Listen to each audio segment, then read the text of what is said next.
దేశ రాజధాని ఢిల్లీలో సంచలన హత్య చోటు చేసుకుంది. ఐఆర్ఎస్ అధికారి కుమార్తె హత్యకు గురయ్యారు. ఢిల్లీలోని అమర్ కాలనీలో నివాసంలో ఈ ఘటన చోటు చేసుకుంది. ఆమెపై లైంగిక దాడి జరిగినట్లు అనుమానాలున్నాయి. ఇంటి సహాయకుడే ఈ దారుణానికి ఒడిగట్టినట్లు అనుమానాలున్నాయి.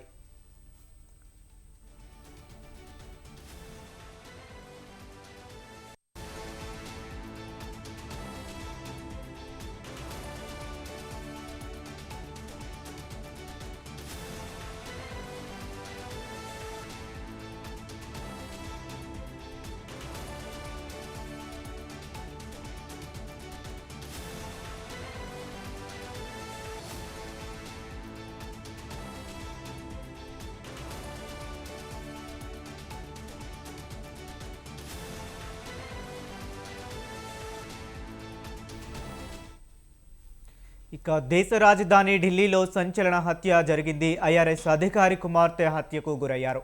ఢిల్లీలోని అమర్ కాలనీలోని నివాసం ఉంటున్న ఈ ఘటన చోటు చేసుకుంది. ఆమెపై లైంగిక దాడి జరిగినట్లు అనుమానాలున్నాయి. ఇంటి సహాయకుడే ఈ దారుణానికి ఒడిగట్టినట్టు అనుమానాలు వ్యక్తమవుతున్నాయి.